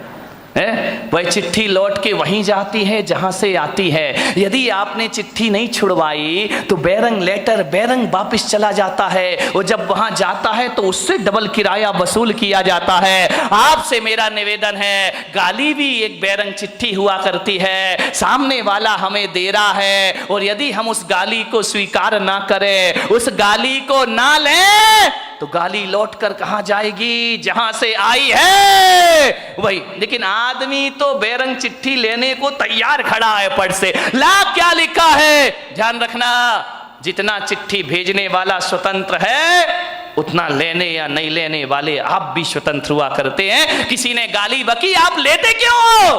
उसको वापस छोड़ दीजिए, जहां से गाली आई है वहीं पर लौट कर चली जाए। भूतकाल के लिए कभी क्रोध मत करो, वो समय गुजर गया, वो परिस्थिति गुजर गई, वो वातावरण चला गया। क्रोध अभी तक सीने से लगा के बैठे हो, ध्यान रखिए, रात गई सो बात गई, भूल जाइए उसको। वरना कुछ लोग बचपन की दुश्मनी को आज तक अपने सीने से लगाकर, अरे किसी ने कुछ कह दिया, दो बातें कह दी, अरे तो क्या बिगड़ गया अपना? यदि लड़ाई झगड़े में तुम जीत गए, जब भी ध्यान रखना, देवरानी से लड़ाई हो, सास से लड़ाई हो, भाई भाई की लड़ाई हो, बाप बेटे में लड़ाई हो, आदमी ये प्रयास करता है कि मैं जीत जाऊं, सामने वाला हार जाए तो बड़ी शांति मिला करती है। एक बात बताइए, आप एक बात मुझे बता दीजिए कि आप यदि छोटे मोटे झगड़ों में जीत गए तो क्या रामनाथ कोविंद आपको भारत रत्न का अवार्ड देंगे? नहीं देंगे तो बताओ, फिर खूब लड़ो, हाथ में डंडा ले लो, पत्थर, कौन सा सम्मान मिल जाएगा? यदि दो लोगों के विवाद में एक आदमी जीत गया तो उस समय ये सोचना, इससे मुझे कौन सी उपलब्धि मिल गई, कौन सा प्रधानमंत्री मेरा सम्मान कर देगा, कौन सा राष्ट्रपति मुझे अवार्ड देगा, कौन मुझे भारत रत्न बना देगा? आप बताइए, आप जीत भी गए भाई से झगड़ के, देवरानी से यदि जिठानी जीत भी गई तो कौन सा उसे वर्ल्ड कप इनाम में मिल रहा है? विचार करिए, आप इतना दिमाग लगा लीजिए, लड़ने की क्या जरूरत, झगड़ने की क्या जरूरत है? और इस लड़ाई में जीत भी गए तो कौन सा हमारा नाम हो जाएगा, कौन सी मालाएं हम पर डलेंगी? अरे इतना ही जीतने का शौक है ना, तो जाओ सीमा पर पाकिस्तान को जीत कर आओ, भारत तुम्हें सम्मान की निगाहों से देखेगा, हिंदुस्तान में तुम्हारा सम्मान बढ़ेगा। और मैं आपसे निवेदन कर रहा हूं, पाकिस्तान को जीतो या ना जीतो, महावीर की तरह खुद को जीत लो, दुनिया तुम्हें भगवान मानना प्रारंभ कर देगी, दुनिया तुम्हें पूजा करना प्रारंभ। जीतना है तो अपने आप से जीतो, लड़ना है, झगड़ा करना है तो अपनी गलत प्रवृत्तियों से झगड़ा करो, ये दुनिया तुम्हें महापुरुषों की श्रेणी में ले जा करके बिठा। आदमी छोटी मोटी लड़ाइयों को बहुत बड़ी जीत समझता है। दो भाई लड़ गए, जीत गए तो अरे हम तो बहुत बड़े विश्व विजेता बन गए। इन जीतों में, छोटी जीतों से खुश मत हो। यदि क्रोध को जीतना है तो ध्यान रखिए मान्यवर, बात छोटी है, बात बहुत बड़ी है। समझो तो बड़ी है, ना समझो तो बात की कोई कीमत नहीं है। ध्यान रखिए, दिक्कत इसी बात की है कि हम लोग छोटी जीत को बहुत बड़ी जीत समझा करते हैं। क्या होगा, किसी से बहस करने में जीत गए, ये बहुत बड़ी जीत नहीं होती है। जीते हो किसी ने देश तो क्या, हमने तो दिलों को जीता है। ध्यान रखिए, दिलों को जीतने का प्रयास करिए।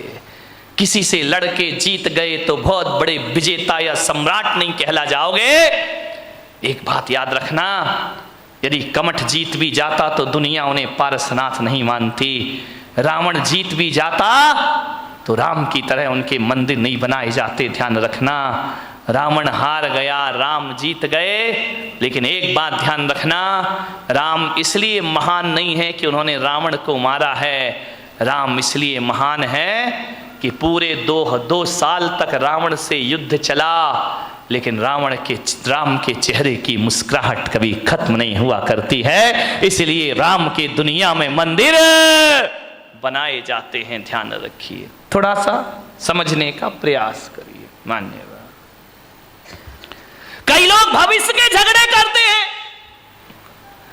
कई का क्रोध फ्यूचर टेंस को लेकर होता है, मेरा क्या होगा। कल कह रहा था ना वो सेठ, मेरे बच्चों के बच्चों का क्या धत तेरे की सामान 100 बरस का पल की खबर, क्यों जोड़ रहा, क्यों इतना सब कुछ कर रहा, आने वाली पीढ़ी के लिए जोड़ करके जा रहा हूं, उनका भविष्य बना रहा हूं। अपना बच्चों का भविष्य बनाने में भाई का भविष्य बिगाड़ देते हो आप, विचार करिए। अपनी आने वाली पीढ़ियों के भविष्य के लिए वर्तमान पीढ़ियों को आप तबाह कर देते हो, ध्यान रखना है। मान्यवर, भविष्य को लेकर क्रोध करते हैं। एक मुल्ला नसरुद्दीन था, वो बंबई जा रहा था, पूना से, यहां से तुम्हारी बारामती से बंबई जा रहा था। बेटा स्कूल से आया, जैसे ही स्कूल से बेटा आया उसने बैग रखा, मुल्ला ने तड़ा तड़ 10-20 चांटे जमा दिए उसके गाल में। पत्नी बोली, यार तुम्हारा दिमाग खराब हो गया है, बच्चा अभी स्कूल से आया है और तुमने इसको 10 चांटे लगा दिए। अरे मुल्ला ने कहा, तू चुप खड़ी रह, तू बीच में मत बोल। अरे तो बोले, तू मार काय को रिया है? बोले, मैं बंबई जा रहा हूं इसलिए इसकी पिटाई कर रहा हूं। अरे यार ये कोई बात है कि तुम बंबई जा रहे हो, बच्चे की पिटाई कर रहे हो? अरे बोले, मार लेने दे आज इसको जी भर के। अरे बोले, तू कैसा बाप है भाई, एक बाप बच्चे से दूर जाता है तो गले लगाता है, प्यार करता है, और तू इसकी पिटाई कर रहा। मुल्ला ने कहा, आज इसे जी भर के पीट लेने दे, मैं बंबई जा रहा हूं, महीने भर लौट के नहीं आऊंगा, आज इसे पिटाई करके जाऊंगा। अरे पत्नी ने कहा कि यार मार क्यों रहा है? बोले, तू नहीं समझेगी, मार इसलिए रहा हूं कि अब मैं महीना भर तो घर आऊंगा नहीं, परसों इसका रिजल्ट आने वाला है और मुझे मालूम है फेल होगा, और जब मैं यहां नहीं रहूंगा तो इसे मारेगा कौन? तेरे की आदमी, फिजूल की बातों के झगड़े हमारे घरों में हुआ करते हैं। जिठानी लड़ती है, पति समझाता है कि झगड़ा मत कर, तुम कुछ नहीं समझते हो, तुम्हें अपने बच्चों का भविष्य दिखाई नहीं दिया करता है, भविष्य को लेके झगड़े कर रहे हो। एक बात ध्यान रखिए, न भूत को स्मरण करो, न भविष्य की चिंता करो, वर्तमान में जियो और वर्धमान बन करके खड़े हो जाइए, आपके जीवन की समस्याओं का हल हो जाएगा। जो वर्तमान में जिएगा वो वर्धमान होगा, जो भूत में जिएगा भूत बन जाएगा। भविष्य हमारे हाथ में होता नहीं है, ध्यान रखिए। मान्यवर, किस बात के झगड़े होते हैं? छोटी छोटी बातों पे लड़ जाते हैं हम लोग। दिक्कत इस बात की है, जहां 4 लोग मिलते हैं, बात की शुरुआत तो बहुत अच्छे से होती है, इतने अच्छे से, लेकिन एंड बहुत बुरा हुआ करता है। लास्ट में हमारी सभाओं का, हमारी मीटिंगों का अंत लड़ाई झगड़े से हुआ करता है। इकट्ठे तो होते हैं, आओ बैठो कुछ विचार विमर्श करेंगे, ऐसा विचार विमर्श होता है कि बाद में हाथापाई पर नौबत आ जाया करती है। मान्यवर, आज संसद में क्या हो रहा है, विधानसभा में क्या हो रहा है, माइक फिक रहे हैं, कुर्सियां फिक रही हैं, जूते फिक रहे हैं, ये देश का आदर्श हो गया है। क्या प्रेरणा लेगी जनता इन लोगों से?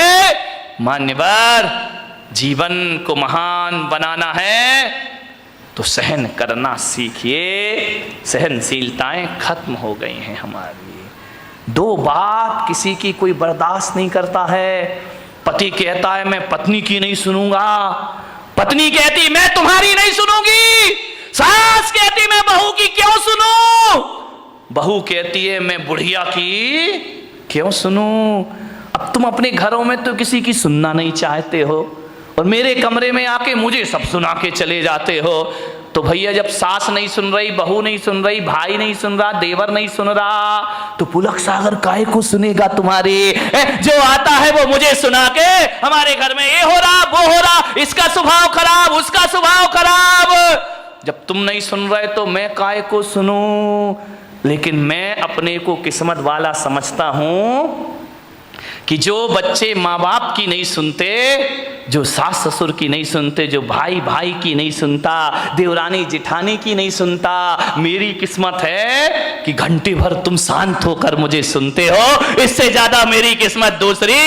कितने शांत होकर सुन रहे, मैं कुछ भी बोल रहा हूं, तुम तो बड़े शांति से सुन रहे। एक बात बताऊं बारामती वालों, इतने शांति से यदि घर की बातें सुन लो, घर वालों की सुन लो, तो तुम्हारे घर में झगड़ा होने का कोई चांस पैदा है। लेकिन हम घर में तो सुनना ही नहीं चाहते हैं। सास शेर तो बहू, कौन बोला सवा शेर, खूब लड़ी मर्दानी वो तो झांसी वाली।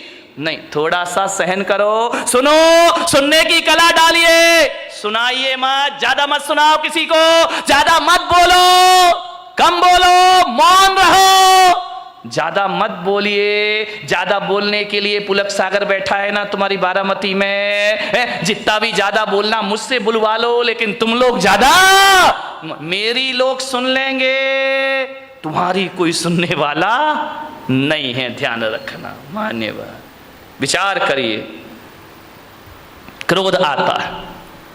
मैं बच्चों से निवेदन करूंगा, घर में मम्मी पापा यदि लड़ते हैं तो मैं बच्चों को एक सूत्र दे रहा हूं, जो बच्चे नहीं आए हैं उन्हें मेरी ये सीडी सुना देना, प्रवचन सुना देना, यूट्यूब में दिखा देना, आपका क्रोध 2 मिनट में भाग जाएगा।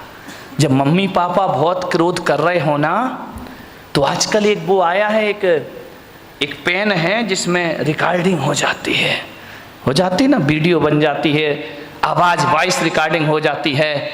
जब मम्मी पापा लड़े बेटा, तो पेन में रिकॉर्डिंग कर लिया करो, फिर देखना ये क्रोध में क्या क्या बकते हैं।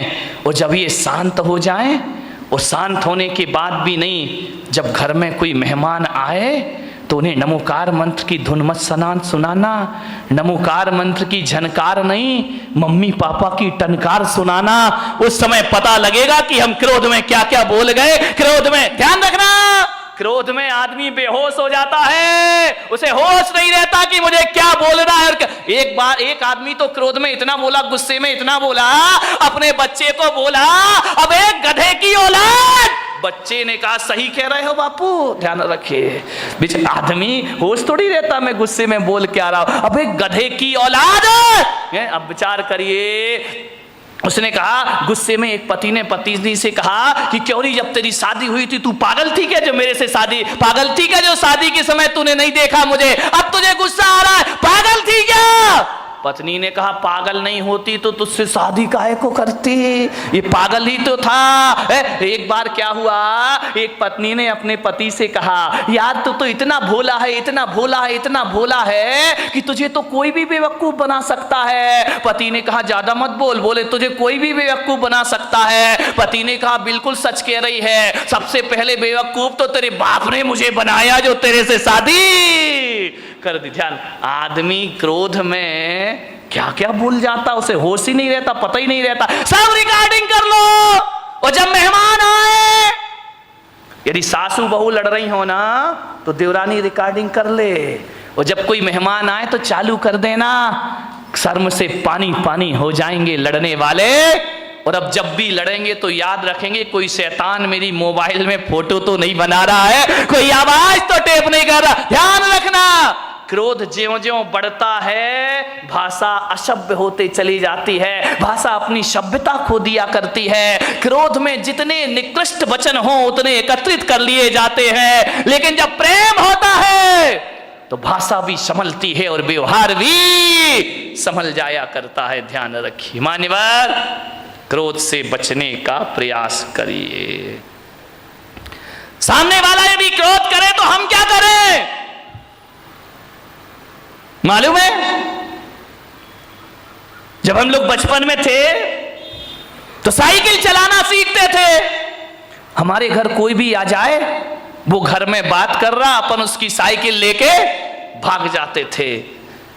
कभी कभी कोई साइकिल नहीं देता था ना, तो एक शैतानी कर देते थे, उस साइकिल की हवा निकाल दिया करते थे, साइकिल में सुई कांटा चुभो के पंचर कर दिया करते थे, फिर वो आदमी घर नहीं जा पाता था। मैं भी आपसे कह रहा हूँ, ऐसी शैतानियाँ तुम लोग मत करना जो हम लोगों ने बचपन में की हैं, लेकिन आपसे कह रहा हूँ इस दिमाग में भी बहुत क्रोध की हवा भरी हुई है। और जब क्रोध की हवा भर जाए और जब क्रोध प्रकट होने लगे, उसे पंचर कर देना, थोड़ा सा क्रोध की हवा निकल जाएगी, क्रोध शांत हो जाएगा। पंचर कर दीजिए दिमाग को, पंचर कैसे करेंगे? ऐसे मत करना कि तुम यहाँ पे कांटा चुभो रहे हो दिमाग में। पंचर नहीं, ये तो दुर्घटना घट जाएगी। पंचर करने का मतलब इतना ही है कि यदि सामने वाला गुस्सा कर रहा है, क्रोध कर रहा है, तो अपने क्रोध की हवा निकाल दो, अपने क्रोध के टायर ट्यूब को पंचर कर दो। कैसे पंचर कर दो?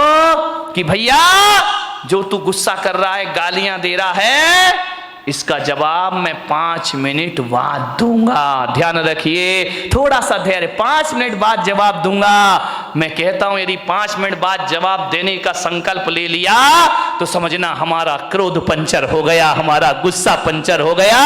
5 मिनट बाद आप उस क्रोध का जवाब कभी नहीं दे पाएंगे। ध्यान, आपको लगेगा यार किन बातों पे लड़ रहे थे, किन बातों पर बहस हो रहा था, ये लड़ने जैसे कोई तो बात ही नहीं। क्रोध को पंचर कर दीजिए। एक आदमी को मैं जानता हूं, वो एक चिट्ठी लिख रहा था, ऐसी चिट्ठी, ऐसी चिट्ठी, ऐसी चिट्ठी, 4 पेज भर दिए उसने। इतनी गालियां, इतनी गालियां, इतने गंदे शब्द। मैं वहां पहुंच गया, मैंने कहा क्यों भाई, क्या कर रहे हो?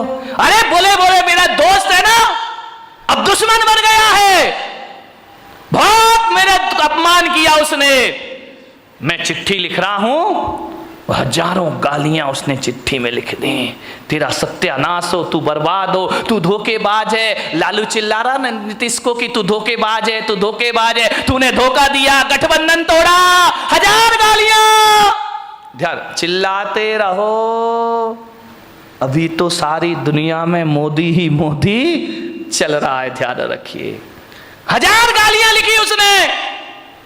बोले मैं इसको पोस्ट करने जा रहा हूं, उसके पास पहुंचेगी ये चिट्ठी।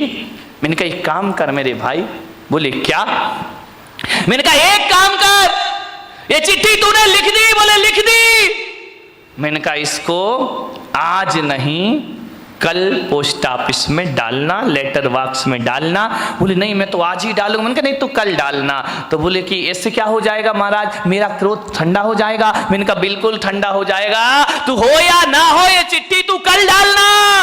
लेकिन एक बात याद रखना, आज इस चिट्ठी को पैक मत कर, रखा रहने दे, कल पैक करना, टिकट लगाना और अपने दुश्मन के एड्रेस पर डाल देना। बोले ठीक है आप कह रहे तो ये नियम मैं पाल लेता हूं। उसने हजारों गालियां लिख करके एक लिफाफे में रख दी। दूसरे दिन जब डालने को गया तो उसने कहा कि यार एक बार पढ़ तो लूं, कोई गाली इसमें कम तो नहीं रह गई है। जैसे ही उसने पढ़ा, उसने देखा यार मैं कितना स्टैंडर्ड का आदमी और इतनी घटिया गालियां लिखा करता हूं, आप विश्वास नहीं करेंगे। जैसे ही उसने चिट्ठी पढ़ी, क्रोध शांत हुआ, चिट्ठी को फाड़ फूड़ कर डस्टबिन में डाल दिया। बोले जवाब देने से कोई मतलब। ध्यान रखना, क्रोध तात्कालिक पागलपन है। जब ये पागलपन पैदा होता है तो एक बात याद रखना, क्रोध तात्कालिक पागलपन की निशानी है। जब आदमी क्रोध में होता है तो पागलों जैसी हरकतें प्रारंभ कर दिया करता है। लेकिन एक बात ध्यान रखना, ऐसा पागलपन है जो जब पागलपन ये दूर होता है ना तो पश्चाताप दे करके जाता है हमारी जिंदगी को। सिवा पश्चाताप के हमारे हाथ कुछ लगता नहीं। क्रोध के तात्कालिक पागलपन को शांत करिए, वरना जिंदगी भर आपको पछताना पड़ेगा। ध्यान रखिए, क्रोध तो छोटी सी का टेम्परेरी चीज है, परमानेंट चीज नहीं है। लेकिन क्रोध में जो भी हम करते हैं वो हमें जिंदगी भर के लिए पश्चाताप दिया करता है। ध्यान रखिए, एक बात याद रखना, क्रोध पे थोड़ा ब्रेक लगाना है तो तात्कालिक उत्तर मत दीजिए, थोड़ा सा इंतजार करिए। क्रोध अपने आप शांत होकर के चला जाएगा। ये क्रोध पैदा क्यों होता है आप बताइए? हर आदमी को क्रोध आता है। क्रोध क्यों पैदा होता है?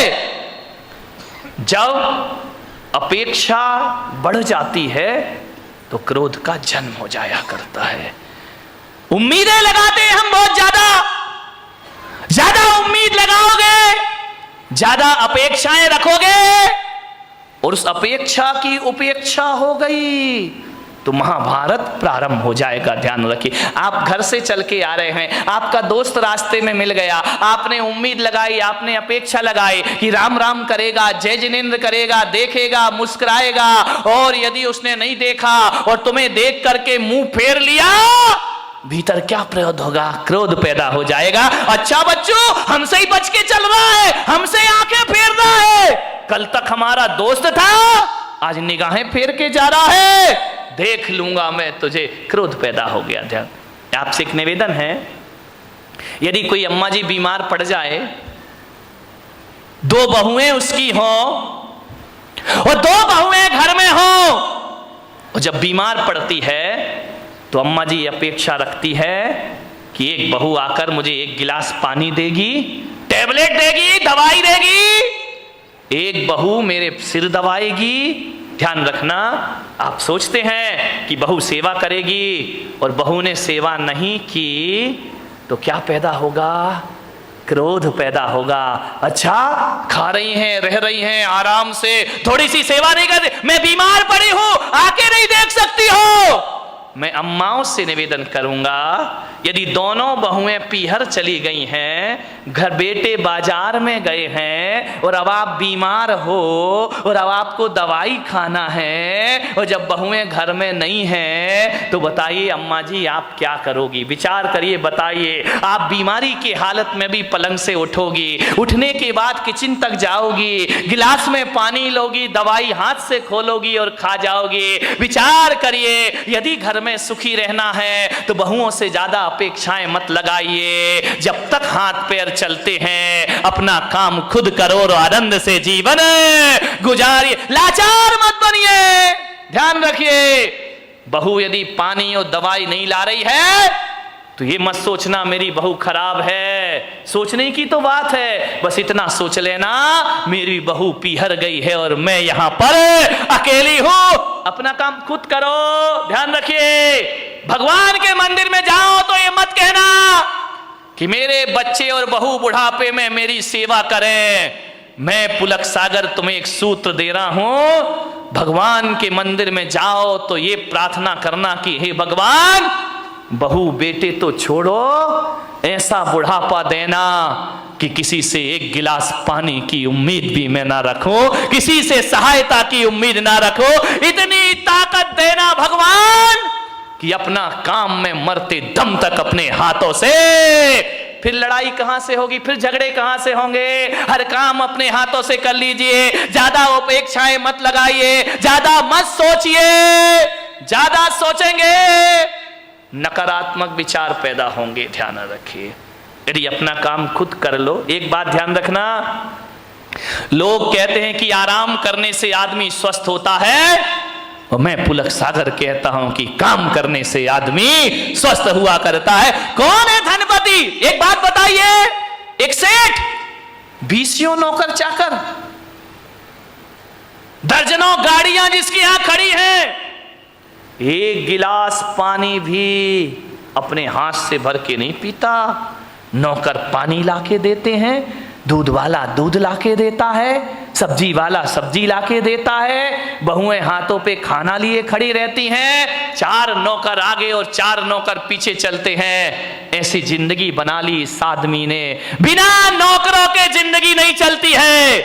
और एक बात बताओ मेरे भाई, जिस दिन नौकर नहीं आए उस दिन क्या हालात होंगे तुम्हारे? जिस दिन बहुओं ने देना बंद कर दिया उस दिन क्या हालात होंगे तुम्हारे?